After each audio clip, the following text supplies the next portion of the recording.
ladies and gentlemen, welcome to the Reboot Roundtable, the show where we talk about reboots, rewrites, and sequels. Today, I am joined by Cove Hello, hello. and CJ. Hello, hello. How are you two doing on this fine, somewhat cold winter? It's still winter, winter's day. I have I have a problem with the spot I'm currently in, Connor. Why am I up here where that thing tends to reside? You're gonna have to clarify what you mean J exactly. spot.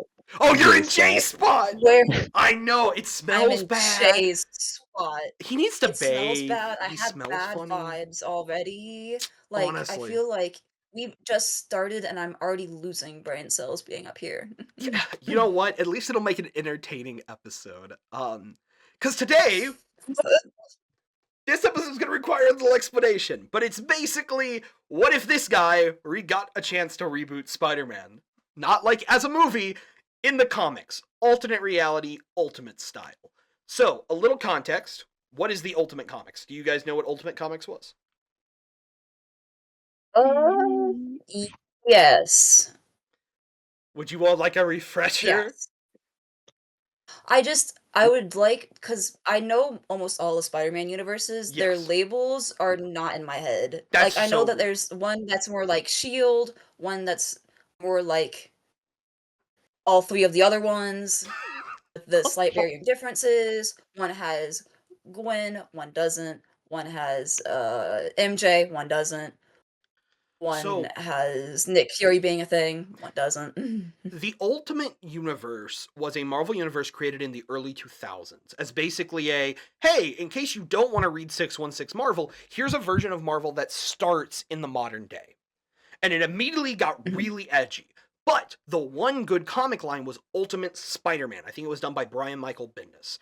And it was literally a comic where it's 2002, the modern day, and Peter Parker's a teenager and he gets bit by a spider. And it goes from his being bit to when he gets killed and replaced by Miles Morales. That's where Miles Morales is from originally. So, what we're going to do today... Oh. Yes, so that is what Ultimate Spider-Man was. What I'm going to do today is basically, we're imagining that you two are high-level individuals in the Marvel company, and I've come to you with my story pitch. This is how I want to do an alternate reality Spider-Man story. And y'all are going to get to veto it, call it bad, call it good, call it interesting, send me to the Shadow Realm. You tracking what I'm saying?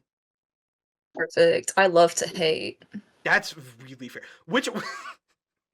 You gotta get the I ball love to cap like hate. Kevin Sounds like Feige. CJ's gotta put on the Stanley glasses. exactly. I'll Exactly. do You it. how to suit up for this.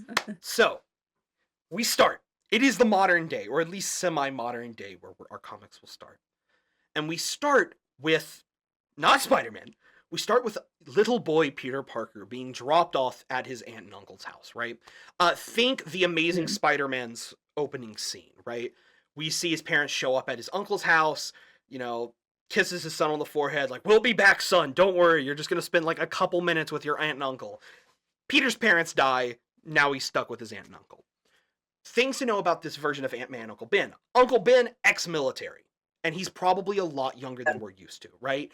Very much a vibe of military guy who didn't want to have to be taken out of service, but something happened and so he is.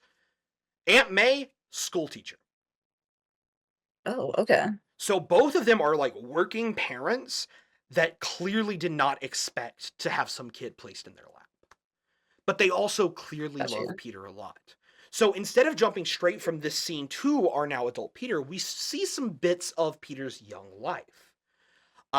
We get a scene of where he's a little kid and a neighbor moves in across the street.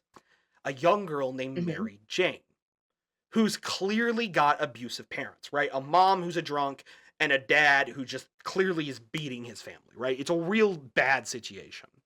And we see as she spends more and more time with Peter and less time with her own family, to the extent that she's just done, right? She is done with her family.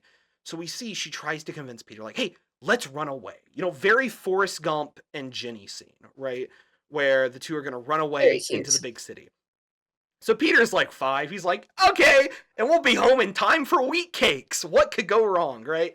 So we see the two of them dash into the city, and they get lost in a back alley. A group of ne'er-do-wells begin to approach them, and for whatever nefarious reasons, when all of a sudden we just get a frame of Peter and MJ, they look up at these massive adults, and then we get the silhouettes of these guys getting the shit beat out of them by somebody.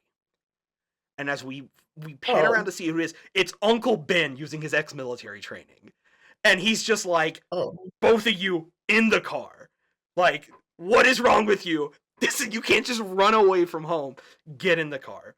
And we see them get back to the house, and Uncle Ben, like, is talking to Aunt May, and they, like, learn about MJ's being abused, and Uncle Ben's like, I'm gonna go have a talk with her parents. Hun, do you care to make them some wheat cakes or some pancakes or something? And she's like, yeah, just don't kill her parents, right? And we don't see what happens. All we see is the cops get called, and the cop is Officer Stacy, Gwen Stacy's dad, and he just gives, like, Ben a thumbs up and is like, yeah, I'm not gonna report anything I saw here. And he just leaves. Oh, so Uncle Ben's a murderer now. Well, he doesn't kill them, but it's clear that he beat the shit out of them to the point where they're not going to abuse their daughter anymore because they're scared of the psychopath across the street who's looking out for their kid. And so we see from one. Oh yeah, go for it.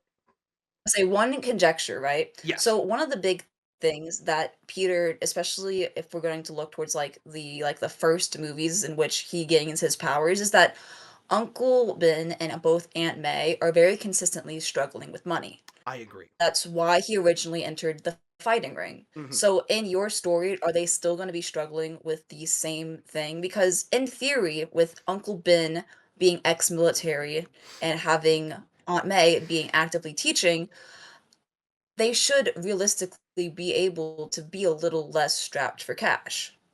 What I'm thinking we're gonna So yeah, go ahead. how do you plan on kind of like utilizing, because a lot of like Peter first, Yes. depend, I can't remember which movie this is, but that's how he actualizes his powers, is that one Yes. fighting ring where he realizes that he's really good at it. However, if you take away the whole money issue, how is he gonna even figure out he's good at fighting? So in my mind, what we see implied is that they've got a nicer house than they should own, right? They clearly like inherited the house or something. Like it's kind of just more implied in the background that the bills are more than they should be. Uncle Ben can't work for whatever reason, so he's only got his like money coming in from his former service. And Aunt May is a teacher, and teachers don't exactly make a lot of cash. So the idea, Yeah, no, they're kind of broke. and it's also the feeling that they're giving Peter every cent they can. That they really don't want to say no to him because he's this little science genius, and they're like, you want a lab kit? Have 3. Because they were never meant to be parents. They were meant to be the fun aunt and uncle who just splurge a bunch of money on their nephew. And we see that they're in financial trouble because neither of them are financially responsible adults. Not that they're not responsible adults, they're just not financially responsible because they never planned to have a kid. Got you. Okay. That was my thinking. If that makes sense. All right. So My brain is just it imagining makes this sense. all tactical Spider-Man at this point because I feel like just with the Uncle Ben and the ex-military training, it makes me think we're just gonna have an all tactical Spider-Man, and honestly, I'm for it. So as we see Peter growing up with Mary Jane, we see they're becoming best friends, but we don't see romantic chemistry per se, right? It's clearly neither of them realize the other is even a dateable partner because they are such close friends, and that's kind of the feel we get from them. We also really heavy. What did you say? I said that's really cute. It is really cute. I just love their little friendship. Like, regardless of what like portrayal of Spider-Man it is, I just like, especially if you watch like Web Warriors, there's this little scene where like they both are just like playing in the yard and like Peter's pushing a wagon and they're like gonna go off to space or something. Like I just love their friendship. So glad you're keeping it there. The big thing I would like to imply is we see Mary Jane is very investigative, right? Always looking for something to learn about. Whereas Peter is like, can we just stay inside and read a book and study like math? Like that would be fun. And so we get this very Mary Jane's troublemaker. Peter sticks around because he's the smart one who cares very deeply for his friend. Middle school hits and we immediately see Peter's rivalry with Flash Thompson, who we make him the full classic meathead, right? Beating the crap out of Peter every single day. And we basically get a montage of middle school where it's just Peter getting thrown in a trash can daily and Flash Thompson being like, I don't know how he got there. Like, wasn't me. Like, Or like him getting slammed into the lockers. Such a yes. classic Peter Parker moment with Flash Thompson. And I think the moment of change is we see like his last year of middle school, he's about to go into high school, and he meets Harry Osborn, who clearly got kicked out of his like private institution, which is why he's at a public school now. And Harry is super athletic and immediately is like, hey, Pete, I know that you're not interested in sports, but if you join the sports teams, the coaches won't let you get beat up by Flash. And I'm rich enough that I'll just pay off the coach, and in exchange, you tutor me. Because I can't get kicked out of another school or my dad's going to kill me. And so we see from middle school to high school, Peter's on the basketball team in name only, right? He's just standing there awkwardly. He's the bench warmer. Exactly. He sits on the bench. But like clearly, and even the coach is like, he shouldn't be here. Like he's doing math homework in the middle of the game. And we really get this feel that like maybe Harry and MJ are kind of going to be a thing, or we don't really know what's going on here. It's this weird kind of chemistry. And that's when Harry's sick for a day. So Peter doesn't have the one person protecting him from Flash. Flash shows up. Hey, Pete, you ain't got nobody here. School just started. There's no sports teams to defend you. You're going to die. When out of nowhere, thrown from like another corner of the hall, just comes a drumstick. Not like a chicken drumstick, but like an actual physical wooden drumstick. Just clocks Flash Thompson. And we meet Gwen Stacy, who's this just punk drummer chick, who clearly like paying homage to the Gwen Stacy comics, as well as Gwen Stacy in the Ultimate Universe, who's just this firecracker punk character. And we just see her beat the crap out of Flash Thompson with some taekwondo, where she's just like, I don't know who you are. Don't bully the nerd. That's not polite.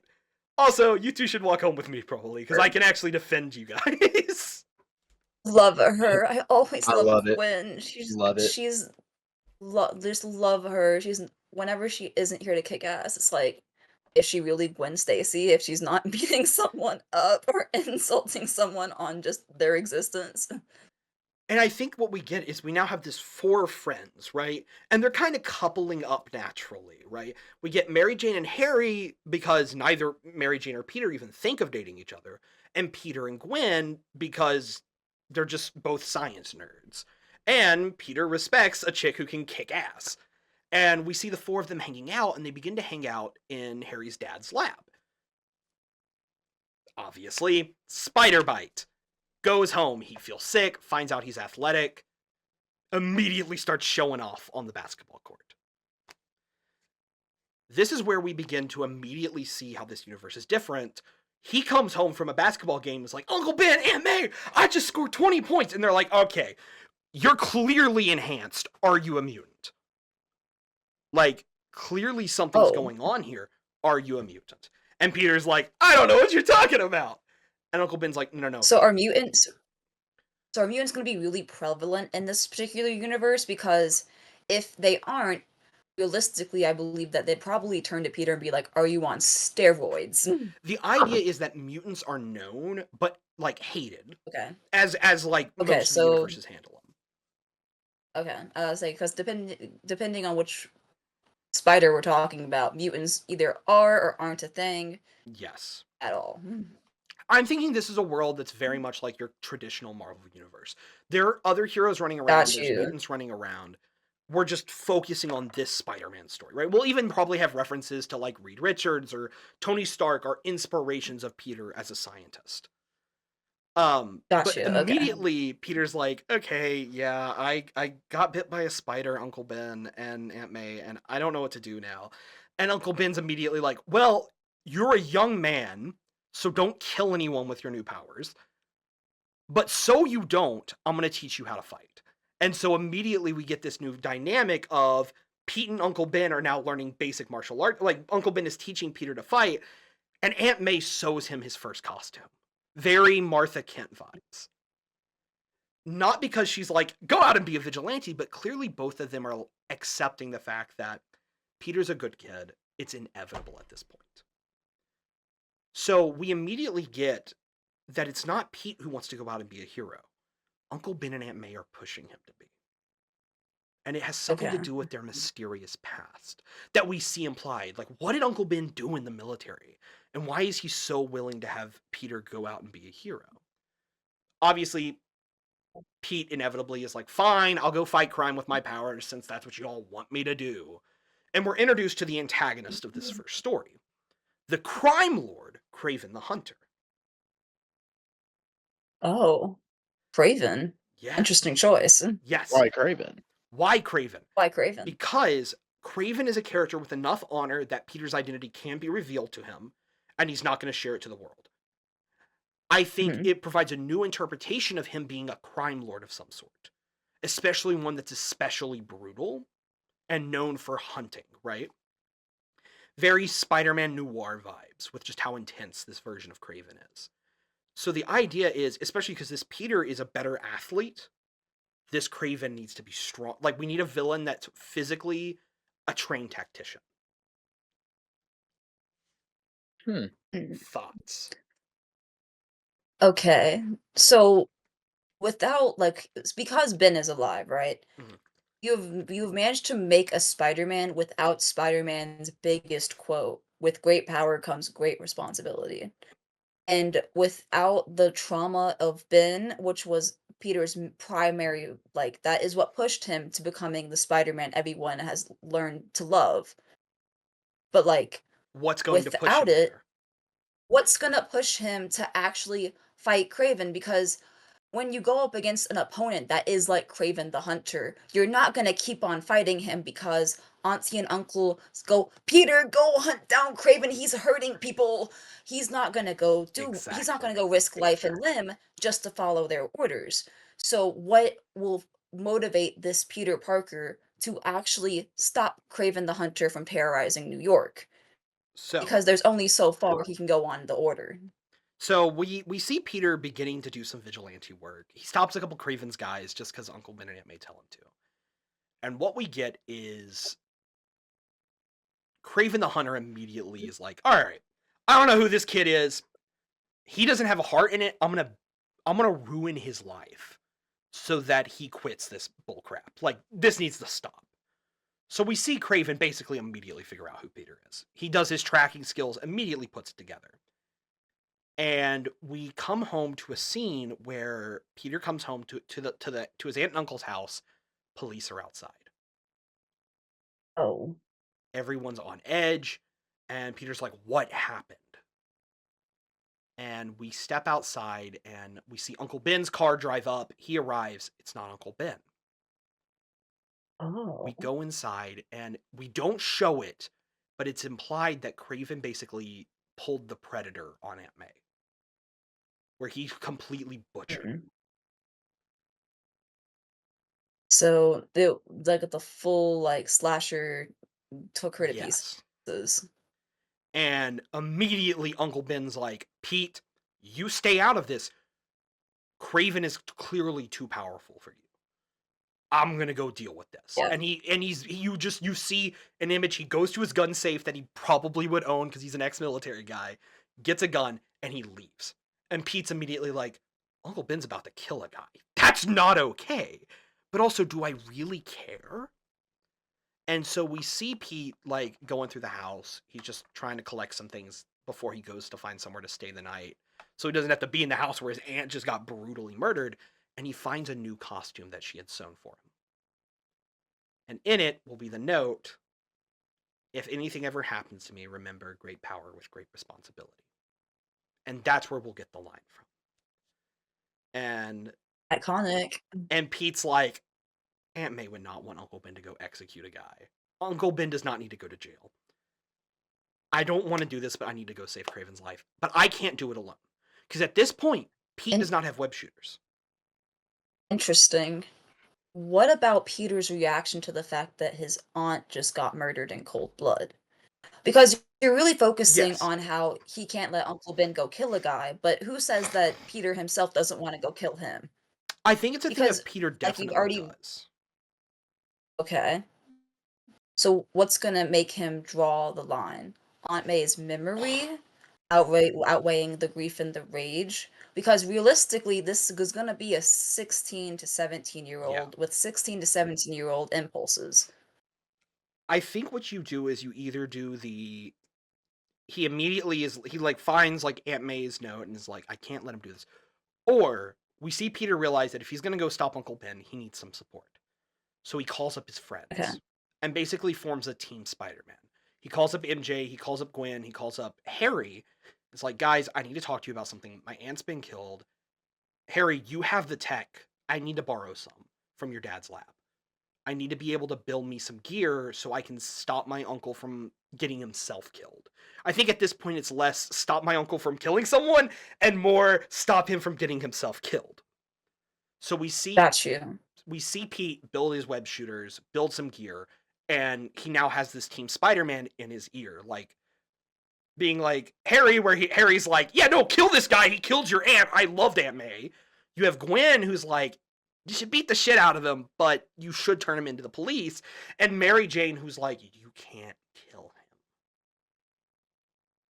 So we see Pete find it, and we find Uncle Ben in a knockout, drag-out fight with Kraven, right? Just full bloody boxing him. And both of them are... Uncle Ben's standing on business. Kraven is clearly winning, but Uncle Ben is holding his own. And we hear Uncle Ben just muttering, like, I'll never let you live, like, you will die. When Spider-Man drops from the ceiling, webs up Uncle Ben, and is like, leave him alone. It's me and you, Kraven. And I'm going to kill you. Oh. So Pete's here for the kill right now, or is he just here to stop them? Pete doesn't know what he's here for right now. And that's what we're realizing. And so we get this great fight between Peter and Kraven. They throw hands, and we end it with they're on like a rooftop. It's raining, storming, really classic Spider-Man moment. Pete's about to kill Kraven when Kraven's like, kill me, and you won't know your uncle's story. Because I know your uncle. Oh. Kill me. I'm not going to tell you yet. Take me to jail. I'll go to jail willingly. But you're not hearing Uncle Ben's story if I die. And Pete's like, got you. Okay, what's this shit? I'll humor you. So Pete takes him to jail. And we now have to set up for what is Uncle Ben's story? What is this reveal that Kraven has that is holding Peter? We see Pete now with his Team Spider-Man and Uncle Ben, who's very much in a dark place, but he's like training Peter. And we do get this implication that Uncle Ben is wanting Peter to kill. And he doesn't understand to kill Kraven? To kill Kraven. And he doesn't understand why Pete didn't kill Kraven. Oh. And that's where we end this story. On this cliffhanger of what's going on. So, based on this pitch, what are your all's thoughts? Tear it apart! Kevin Feige and Stan Lee of Reboot Roundtable. Okay. So, my first question is going to be about Peter's parents. Yes. So, depending on which universe we're talking about, Peter's parents work for S.H.I.E.L.D. Mm-hmm. More specifically, his mom does. So, in this universe, are they members of S.H.I.E.L.D. or are they killed due to Uncle Ben's mysterious past? The implication is they are part of S.H.I.E.L.D., but it's connected to Uncle Ben. Okay. The clear implication That's is connected back to Uncle Ben was part of S.H.I.E.L.D. is the implication. Okay. See, my brain was going, Uncle Ben was part of Hydra or something. I was like, huh. But no, I feel like that would set up for Uncle Ben to potentially be a bad guy in like a Prowler style fashion, like how they did in the like Spider-Man Across the Into the Spider-Verse movie. Yes. How it gives that kind of a vibe. So, do you all want the reveal that I think would be for Uncle Ben? Should I go ahead and share that with you all? Yes. I mean, it'd be useful. So, what I think the big reveal is Uncle Ben was part of a S.H.I.E.L.D. task force, which you could call them the Howling Commandos, you could call them whatever you wanted, right? But it was a task force of Uncle Ben, Frank Castle, Kraven the Hunter, and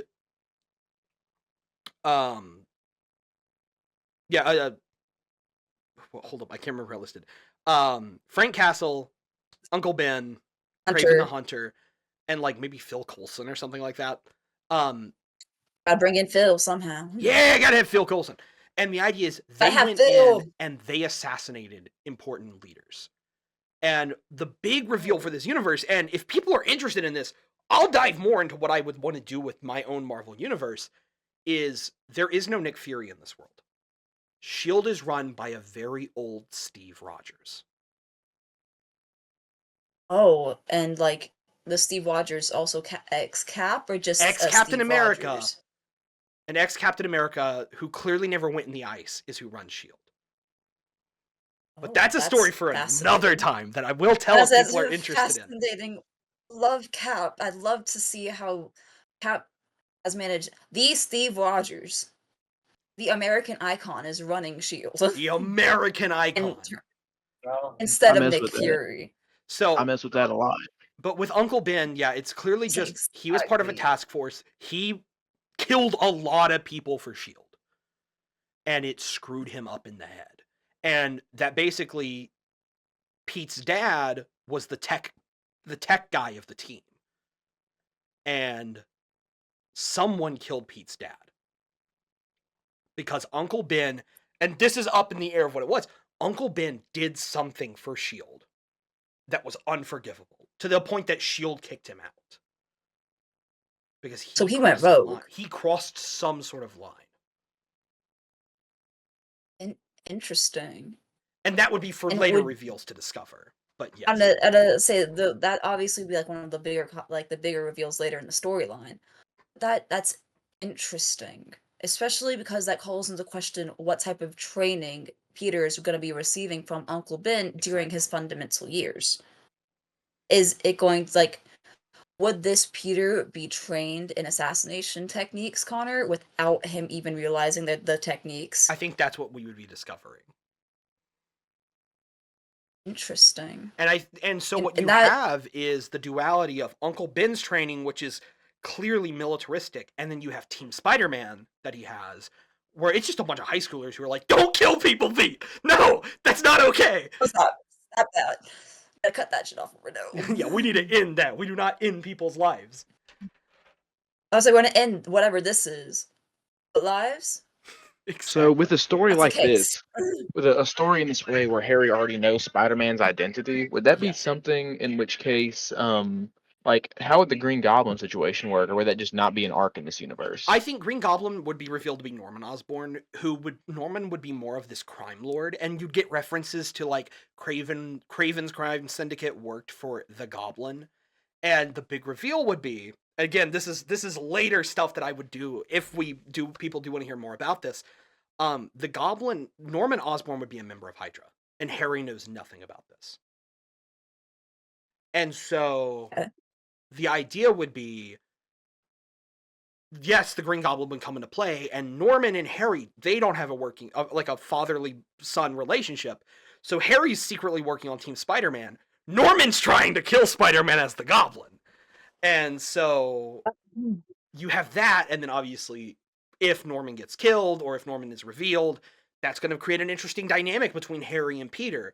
But I think what would be really cool is Harry and Peter never end up as enemies of each other. Like, it's just straight up, they're friends. And Harry might have a darker side to him, but he is Pete's best friend. And the big tension will be Harry is more willing to kill, and Harry loves Mary Jane. And maybe Pete and Mary Jane have a thing, and you could have that whole, like, love quadrangle or square would be the shape, I guess, of, like, the Harry, Mary Jane, the little square. Yeah. And you could dive into that, and there'd be a lot of drama you could play into that in a comic book series. How would you do Gwen Stacy? Because depending on which Gwen Stacy, especially if she's going to end up being with Peter, we all know what happened to Gwen. Yes. So, how I would do it, given time in this universe, we would slowly be building up to, and it would be very much like Pete is the best of us, very much Pete is the best of us, and we're building to Pete keeps growing Team Spider-Man, right? To the point where they're building tech for him, each of them have their own thing they're helping with. Mary Jane gets killed. Mary Jane gets killed. Yes, Mary Jane's the one who dies. And then that drives Peter to a darker edge. He has to fight Uncle Ben, who probably will take on a symbiote, I think could be kind of cool. Give him like a Carnage or a Venom symbiote. And then Pete fights Green Goblin. Kraven could come back, and they kill Peter eventually. At which point, with Peter dead, there needs to be a Spider-Man. Team Spider-Man each takes up a spider character mantle. So Gwen Stacy would take up like a ghost spider mantle. Harry would become a like Agent Venom kind of vibe, or maybe even Iron Spider kind of vibe. And then the other characters that would grow to be part of Team Spider-Man would each take up those mantles. That would be my thought process, at least. So you'd have this like Team Spider-Man family would eventually take up Peter's role when he's inevitably killed. Got you. How is Miles here? Miles, Is Miles just another member of Team I would Spider? do Miles as, yeah, he'd probably become a member of Team Spider-Man, and he would probably be like Peter's protege, or even become one of Pete's best friends, Gotcha. depending how you want to do that. That could really be discovered as time goes on. How would you have Miles get his powers then?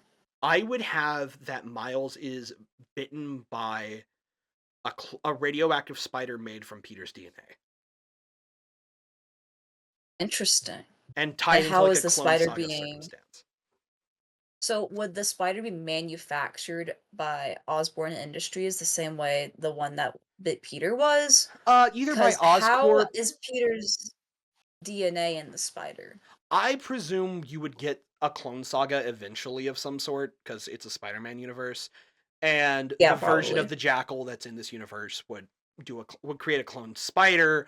And I like the idea that he can clone Peter Parker, but he can't clone Peter Parker with powers. So he clones Peter Parker and uses Peter's DNA to make spiders that can bite those cloned Peter Parkers. Like one of those really just like what are those called? Real Those, backwards type things. yeah, where he's just like, I don't know why it doesn't work, but this is how it works. I don't know why it works this way, but it does. But yeah, so that's my pitch for this version of Spider-Man. And what I would call this universe would be Marvel Plasma, because I think it sounds cool. And so this would be Plasma Spider-Man if you wanted, or whatever you wanted to call it. But yeah, The ultimate plasma Spider-Man. the ultimate Plasma Spider-Man. Ultimate plasma Spider-Man. The Spider-Man Acronym, why Coalition. don't you? Not Spider-Man The Spider-Man Coalition. That's horrifying. But thank you all for watching to this really strange episode. I hope you all enjoyed. Definitely subscribe if y'all want. I'll go off on my rants about this universe that I would love to create. Cove, CJ, anything to add before we say goodbye to the folks at home? Gwen Stacy was the best love interest he ever had. I respect that wholeheartedly. Amazing Yup, Spider-Man Gwen yup. Stacy is definitely the best Spidey love Goes interest. crazy. Goes crazy.